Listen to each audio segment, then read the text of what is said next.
Indiana Pacers fall to the Oklahoma City Thunder in OKC 120-109, and now OKC has a 3-2 lead over Indiana, with Game 6 going to Indiana on Thursday. For the majority of this game, OKC was in complete control. But like we've seen the Indiana Pacers do time and time again in this postseason run, is show resilience, fight hard, and come back. And that is exactly what they did. After going through multiple deficits of up to 18 points and chipping away and falling back and chipping away and falling back, they actually got the game to within 2 points in the fourth quarter with about 8 minutes left. And the momentum was in their favor. But like OKC has done time and time again in that game, more specifically, they patched up the bleeding and created more separation.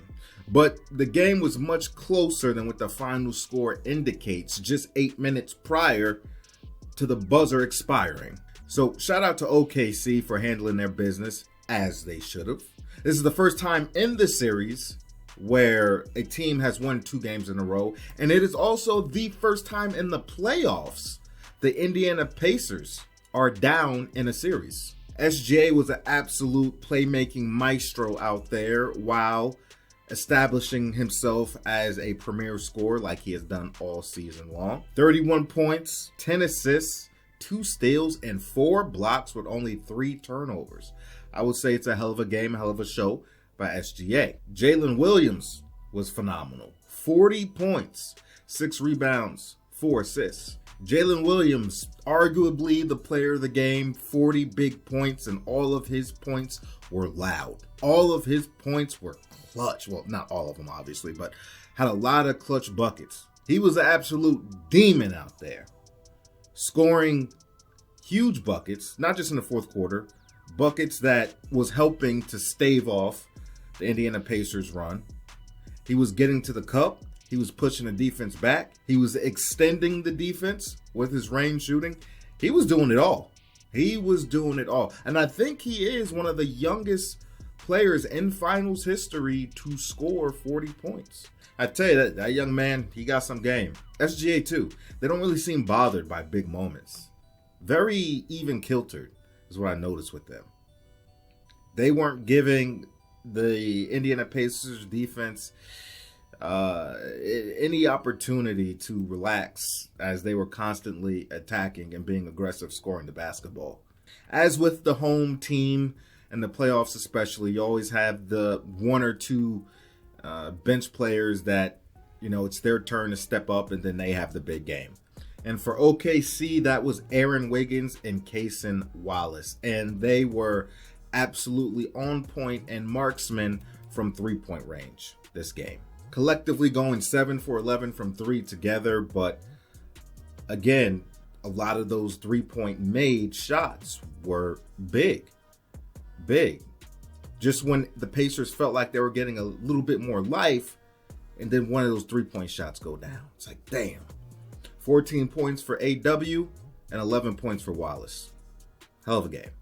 Indiana Pacers, again, put themselves in position to have a chance to win this game, despite being forced into 22 turnovers. Some of them forced, and then some of them were just lazy passes and getting yourself caught in the air and trying to dump the ball off somewhere without being fully aware where the defense is or specific defensive player. Some of them were forced, and then some of them were unforced errors. But again, those turnovers will bite you in the ass, and they had a lot of bad ones in the fourth quarter especially. Now, shout out to Pascal Siakam. Came out here, had a good game. He was probably the most consistent Indiana Pacer that got large amount of minutes in that game. And he was aggressive from the beginning to the end and putting pressure on the D. Pascal Siakam getting in the paint, hitting shots, being active, scrappy out there, crashing to the boards, crashing to the rebounds. Even if he didn't get the rebound, he was keeping the ball alive and trying to keep the play active. 28 points, 6 rebounds, 5 assists, 3 steals, 2 blocks, but 6 turnovers. That'll get you killed. 9 for 15 from the field, 3 for 6 from three-point line. Listen, I have no problem with how Pascal Siakam played. He played like he came out here to win. And he hit that big three in the fourth. And I was like, uh-oh, this just got interesting. TJ McConnell, yet again, the catalyst for the Indiana Pacers.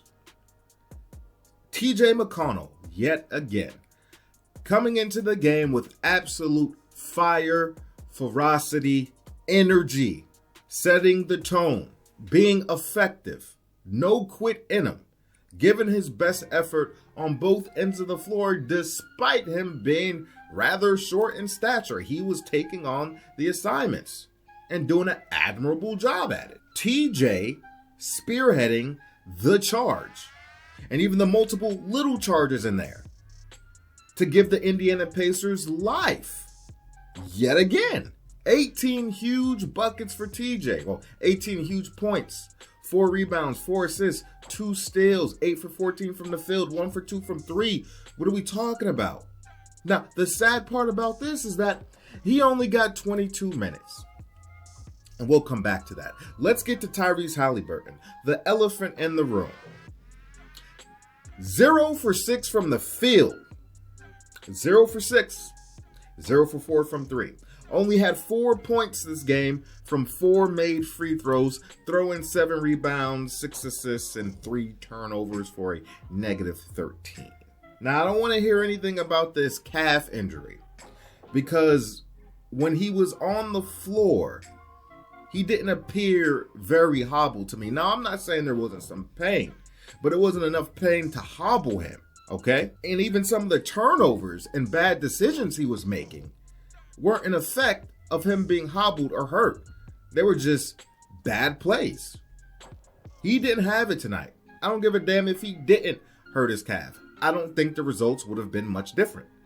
This is just what it is. An absolute dud from Tyrese Haliburton. Now, we've been giving this guy praise all playoffs long, but when it's time to criticize, it's time to criticize. He didn't show up. And now, if I had to pin the blame or the majority of the blame, now I'm not breaking it down into percentages, but if I had to point to a definite smoking gun where I feel like the outcome could have possibly been different, that smoking gun is not actually Tyrese Haliburton, believe it or not. Tyrese has something to do with it, but I think that smoking gun is Rick Carlisle. Yep, the coach of the Indiana Pacers. I felt like this was bad coaching, wholly from the point of choosing to go back to Tyrese Haliburton, despite what TJ McConnell was doing in that game. Listen, hindsight's 2020. I know it's easy to go back and say, well, if he would have did this, the results probably would have been different. But I can honestly say this isn't a hindsight remark from me.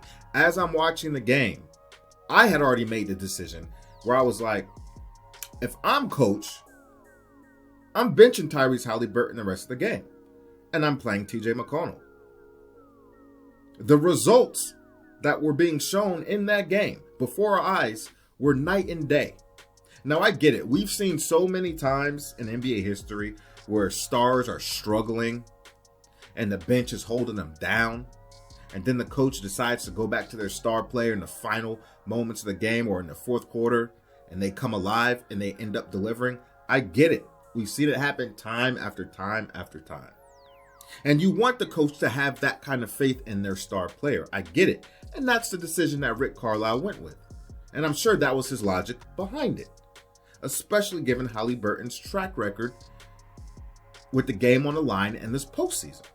But me personally, I was like, no, I'm not sold on that.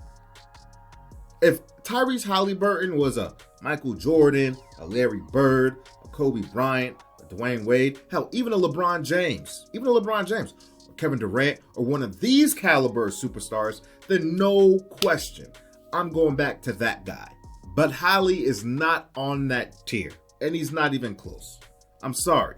These are just the facts. I love what he's been doing in these playoffs, but there are levels to this. Now listen, if it was a collective group effort, not saying it wasn't, but if the responsibility of the Pacers getting back into the game was, spread evenly across the rest of the team, then, I might not have the same take. But the fact is, TJ McConnell was one of the main reasons why the Pacers were in the position that they were in, down 2 points with 8 minutes to go.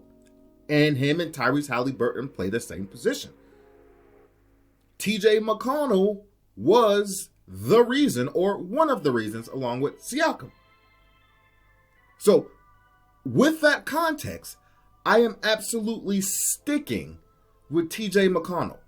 So I think that was a horrible decision by Rick Carlisle. And maybe, who knows, in an alternate universe, he sticks with McConnell. McConnell keeps applying that pressure, keeps scoring, keeps making plays, keep being the menace that he was on defense, the full length of the floor, and maybe they might come away with a victory. Maybe not. It didn't happen. But as a coach, listen, Tyrese is not a KD. He's not a Kobe. He's not a Michael Jordan. He's not a Bird. He's not this caliber of player. He's not. And then given the injury too, if he was injured, I'm shutting it down. I'm resting him. We'll get you back for Game 6 in Indiana. But we got a guy that's producing right now and producing at a high level, and the team is functioning well with him on the floor. And I'm sticking with this. I'm sorry. This is a time where you bench your star player. He ain't a superstar. He's a star. He ain't no superstar. Right? There's levels to this.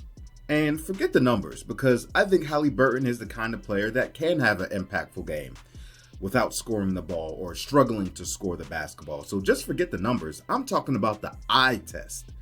And the eye test showed me that he was not impacting the game positively. And I also want the guy who understands what's at stake and understands what's working for the team right now, and he shouldn't feel any type of way about being benched in the fourth, all things considered. McConnell's cooking. You got to let McConnell keep cooking. And the team was cooking when McConnell was cooking. Tyrese has had shine all playoffs long. I'm sure he would have understood. This should have been the TJ McConnell game.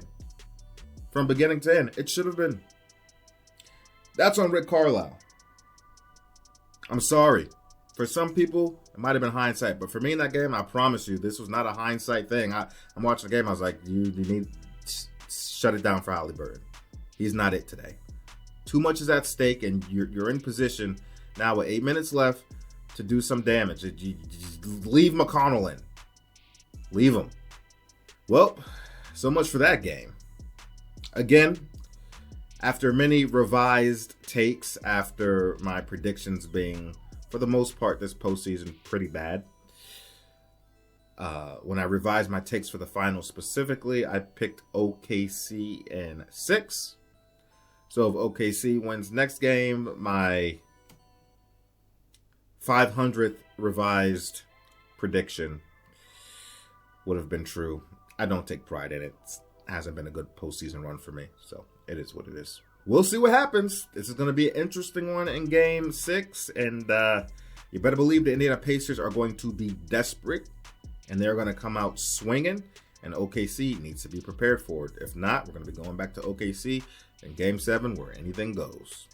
Like, comment, subscribe, hit the bell, stay notified. Thank you for watching. Love y'all, and I catch you on the next one. We out, baby.